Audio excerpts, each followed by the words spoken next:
Here are our quarterback, tight end, and defense rankings. Starting quarterback, tier 1 by himself, we will have Lamar Jackson. He's been by far and away the best player in fantasy this year if you're looking at total points scored. His worst game this season, 17.5 points. You're looking at 7 games with at least 20 points.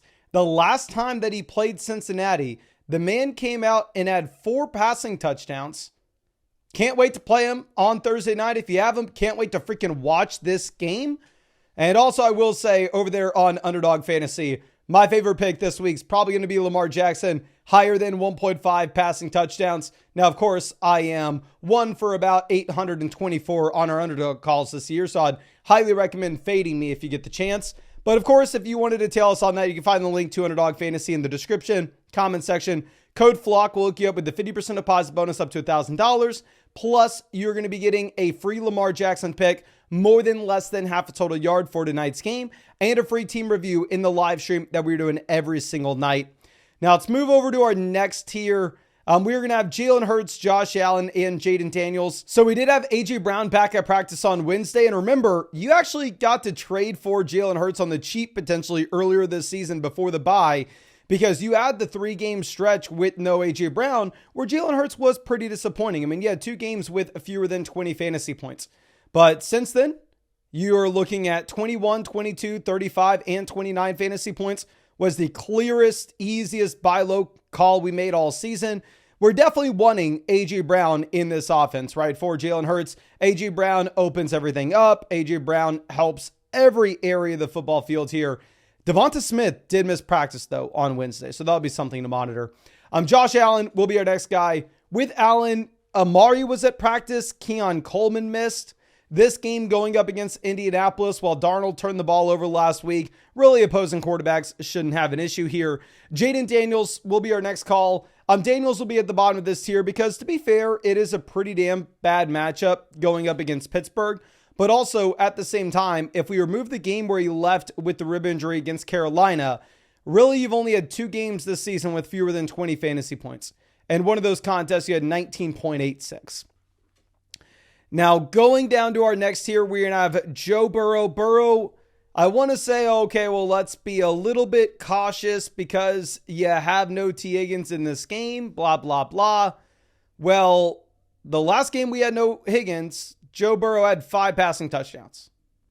The last time we saw Joe Burrow play Baltimore, Joe Burrow had 5 passing touchdowns. So Burrow's going to ball regardless. You're going up against Baltimore.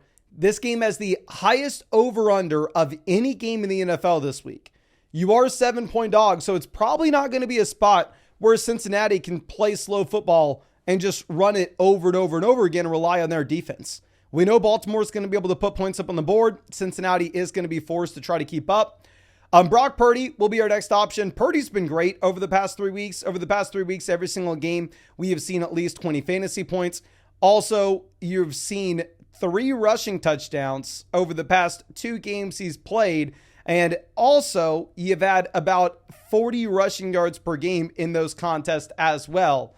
So Purdy's running the ball a little bit more. Debo, Kittle should be fully healthy in this contest, as well as McCaffrey. Now, of course, with McCaffrey coming in, you'd expect that possibly Purdy's rushing touchdowns are going to come down just because they can hand it to CMC at the goal line. Now, with that being said, it is a phenomenal matchup here, however, going up against the Tampa Bay Buccaneers. Kyler Murray will be our next quarterback. Kyler, it's not as good of a matchup going up against the Jets. Obviously, Kyler's coming off a game in Chicago where he gives you legitimately nothing. We've seen the floor be extremely low for Kyler Murray so far this season, where you have the game against the Bears with only 4.5 points. You have a game against the Commanders earlier in the year with only about 10. So that is very disappointing. It's a toughish matchup going up against the Jets, but this is a game where they're probably going to be forced to throw the ball, right? I mean, because we can go back to that game against Chicago this past week. The reason Kyler was disappointing for fantasy purposes wasn't inherently due to Kyler Murray's play. It was more so due to the fact that this was a team that wasn't forced to throw the ball at all. Now, going over to our next quarterback, we are going to be looking at Darnold. Darnold disappointing with the turnovers against Indianapolis, of course, but The passing volume is there. You have the 3 passing touchdowns, 290 passing yards, and it's a great matchup going up against the Jacksonville Jaguars, where you currently have an implied team total of about 25.75 points here for Minnesota, which actually puts Darnold with an implied team total higher than what you see with the Cardinals, the Bengals, the Bills, the Commanders, the Eagles. The issue, of course, is Darnold's not going to have the same rushing equity as some of these other quarterbacks. Now, going over to our next option, we are going to be looking at Kirk Cousins. Cousins, obviously, is not going to have much rushing upside either, but Cousins has been phenomenal as of late. You have 7 touchdowns over the past 2 weeks. I mean, if we go back to the real first breakout game that you get for Cousins in Atlanta against Tampa with the 4 passing touchdowns, you're looking at 13 total passing touchdowns in the last 5 games played. So he's effectively averaging about 3 passing touchdowns per game here. You're going up against the New Orleans Saints, who just traded away Marshall Lattimore, just fired their head coach. Kind of seemed like they're waving the white flag and giving up on the season. Massive spread on this game. And consistently, you're now seeing sportsbooks pencil in the Falcons as one of the best offenses in the league. Mahomes Baker will be our next 2 names. With both quarterbacks, you do have tough matchups. Obviously, with Baker, we see the significant fall off in a game environment in which you have no Evans, you have no Godwin, you have no McMillan. You only have 200 passing yards for Baker Mayfield this past week, which is disappointing. I mean, but it's only his 3rd game this season with fewer than 20 fantasy points. Obviously, Baker has been straight up an elite quarterback in fantasy football so far this season. But again, it's not about ranking these players and what they've done in the past. It's about trying to rank these players and what they're going to do this week. And this week, it's a tough matchup against the Niners, and you have so many different injuries across this Tampa offense. And then looking at Patrick Mahomes, we are seeing the passing volume skew in the positive direction. Again, I do want to reiterate, I've been talking about this for quite some time, that while, earlier in the season, the passing volume just simply wasn't there for Mahomes, as of late, when you get the loss of Pacheco, the addition of Hopkins, we actually see back-to-back games with 38 and 44 passing attempts for Mahomes. So he is throwing the ball a little bit more often. It's a tougher matchup going up against Denver, but I definitely think Mahomes is a viable streamer at this point. Going down to our next streaming options, Jared Goff here against Houston. Don't love the matchup. The thing, of course, is with Goff, the passing volume's just not there. I mean, obviously, get into the shootout with Tampa back in week 2. But outside of that, you have 23, 18, 25, 25, 15, 22 pass attempts. Now, of course, with that, he's 2nd in the NFL in adjusted yards per pass attempt, only behind Lamar Jackson. He's playing MVP level football with possibly the best supporting cast in the league around him if you're including the offensive line. You get Jamison Williams coming back in, but it's a rush first offense where Goff's not going to run the ball at all.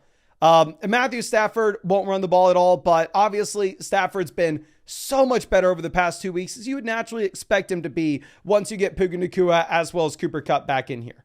I mean, if you're looking at the first, the first 6 games this season for Stafford, he had 3 passing touchdowns. Now, of course, that's when you don't have your top weapons. You add the weapons in, and you've had 6 touchdowns over the past 2 weeks for Matthew Stafford. So much better spot. You're going up against Miami, and there actually is a 50-point total on this game, so it should be high scoring. CJ Stroud will be our next name here. Going up against Detroit, we're going to assume that Houston has to throw the ball. Obviously, we ranked CJ Stroud extremely low last week as well, going up against the New York Jets. I think Stroud could have room to move up in these rankings. A lot hinges on if Nico Collins will play or not. And right now, there's just no guarantee. I will say, personally, I am a little bit biased here in that I have to play against Nico Collins this week in the Flock League. So I'm kind of hoping Nico doesn't play. But Tua will be the next call. I understand that with Tua, he's been disappointing over the past 2 weeks. Sportsbooks were telling us it was a very bad spot against Buffalo. They were putting a really low projection on this Miami Dolphins offense. This week, the Dolphins project out being a higher scoring game. You have a 24-point implied team total here for Miami playing the Rams. I really hope Tua plays well. I'm tired of people getting upset for us ranking Tyreek Hill as a wide receiver 1. Obviously, at this point, it's hard to call Jalen Waddle a player that you need to put in your flex spot. I'll probably benching Waddle in the Flock League. But anyway, if you are looking at Tua, just again, another one of these quarterbacks, no rushing upside. You're banking on the passing volume. We can say the same thing with Aaron Rodgers, right? No rushing upside. You're banking on the passing volume. Over the past few weeks with Devontae Adams in here, the passing touchdowns have looked a little bit better, but you still only have 2 games this season with 20 or more points for Aaron Rodgers. It's a good matchup that you have going up against the Arizona Cardinals. You are sitting here with an implied team total of 22.5 points, though, which is lower than what you have with these other guys like Goff, Stafford, Tua that also aren't going to run the ball. So I'm going to be a little more hesitant to put Rodgers in that same tier. Right now, the Patriots, yet again, project out to be one of the worst offenses in the league this week. Against the Bears, they are pretty much touchdown dogs. You have an implied team total right under 17 fantasy points. Now, with that being said, Drake May's running the ball. Drake May had 95 rushing yards this past week. The week prior, the man only played a third of the game before leaving with a concussion. And you have 46 rushing yards and the rushing touchdown. So even if the offense in New England's not scoring points, you can still start May. Caleb will be your next guy. Sounds like Caleb is good to go. Obviously, back-to-back train wreck games here. Bo Nix will be our next quarterback. I understand that Bo Nix, yes, had a really good stretch of games against really bad teams. Realistically speaking, going into the future, it's going to be a lot tougher. I mean, looking at this matchup against the Chiefs, you have an implied team total about 16.5 points for Denver. And then going over to Russell Wilson, again, a quarterback that you're betting on the passing volume. You know you're not going to have rushing upside. You have an implied team total of only 21.5 points here for Pittsburgh. So much lower than what you're having with these other guys, such as Stafford and Tua. Now, going over to what we have with the tight ends. Tier 1, these are players that you have to start regardless, and you could actually put them into the flex spot. 99.999% of the time, we say if you have a tight end, you do not flex them. But here, Kittle, Kelsey, McBride, Cade Otton are all set up to absolutely smash. 0 red flags across the board. Obviously, there's no world in which you have George Kittle and Travis Kelsey on the same team. If that is the case and you haven't sold one by now, I don't know what the hell you're doing. But I could see a world where you have George Kittle. You picked up Cade Otton, of course, for the George Kittle buy. Cade Otton turns out to be a top 5 tight end with the injuries that you have to both Evans and Godwin. And you haven't been able to sell him just yet. Honestly, in that spot, I could see you going through and deciding to play him in your flex. Now, going over to our next tier, we are going to be looking at Evan Ingram, who actually gets up to the 10 targets this past week with no Christian Kirk. You're up at 80% of the snaps in this Jags offense, and this should be a continued trend going into the future. I mean, right now as well, going up against Minnesota, you do have a higher implied team total for the Jags this week than what they had a week ago against the Philadelphia Eagles, so the offense should be a little bit better. Going over to Dalton Kincaid, obviously get the bump with Kincaid to 10 targets, which is a season high, and I want to say a career high for Dalton Kincaid against Miami. But realistically speaking, a lot of this had to do with both the injuries to Amari Cooper and Keon Coleman. Now, if Amari is back in, you'd assume that the target volume falls just a bit for Kincaid. But if Keon misses, then maybe it's still better than the usual 6-7 targets he was seeing. Our next option will be Kyle Pitts. With Kyle Pitts, Drake London's banged up. Obviously, London had practice on Wednesday, so it looks like London's trending towards playing this week. Now, of course, with that being said, if London were to miss, Pitts moves even higher. Mike Gesicki will be our next tight end. Gesicki coming off of a crazy high performance with 27 fantasy points.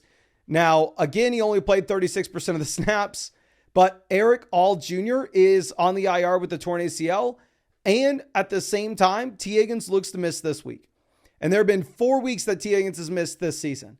And in those 4 weeks with Gesicki, you've seen 4.8, 16.1, 12.3, and 27 fantasy points. And it's a game environment, of course, where they will have to throw the ball against Baltimore.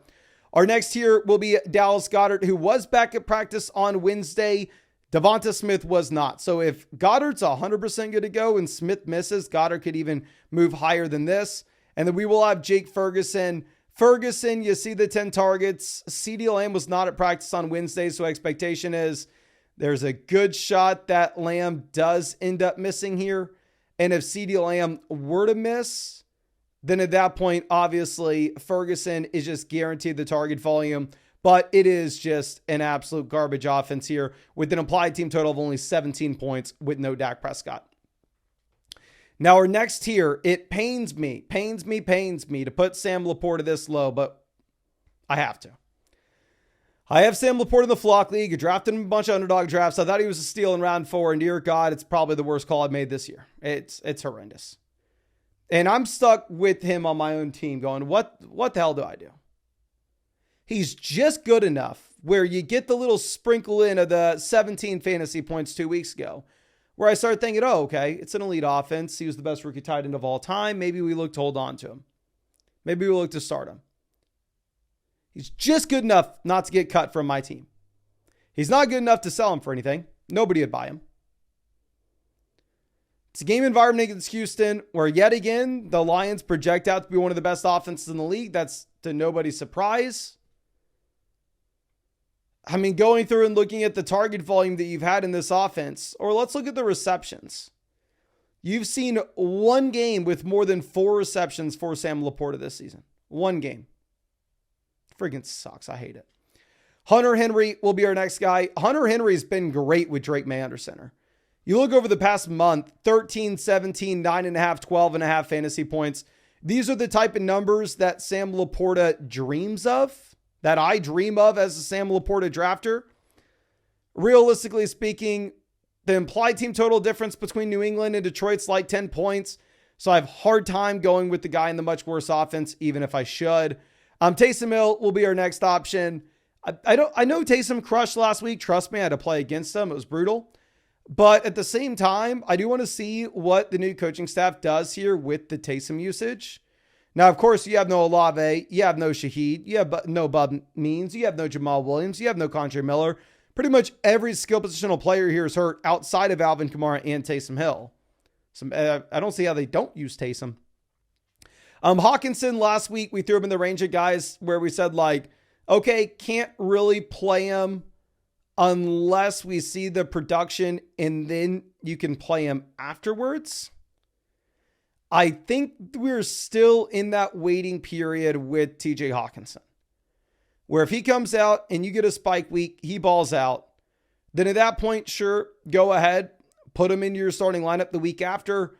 But always with these rookies, with these guys coming off of injuries outside of Christian McCaffrey, you're never getting extra points for being the person to call the return and start him there first week back. With the borderline play like Hawkinson, you can always wait a week. I will say there's a strong chance he goes nuclear here. You played 45% of the snaps last week. You'd imagine that goes up, and it's a good matchup against Jacksonville. I think you can just wait a week before you put him in. And then last here, you're shooting for a touchdown, just hopefully with one of these guys. Andrews, Komet, Frymuth. I mean, I guess you throw Zach Ertz here where you know you're not getting a touchdown, but potentially you can get some cheap receptions. Now let's go over to the defenses. And I do want to reiterate that obviously I'm an idiot with so many different things, but I'm especially stupid when it comes to ranking defense and special teams for fantasy football. I didn't play with defenses or kickers for like 5 years. This is my first year playing with one in forever. So I'm having fun doing it. I'm actually streaming one myself this week, but that's besides the point. Tier 1, Los Angeles, the Chiefs, and the Bears.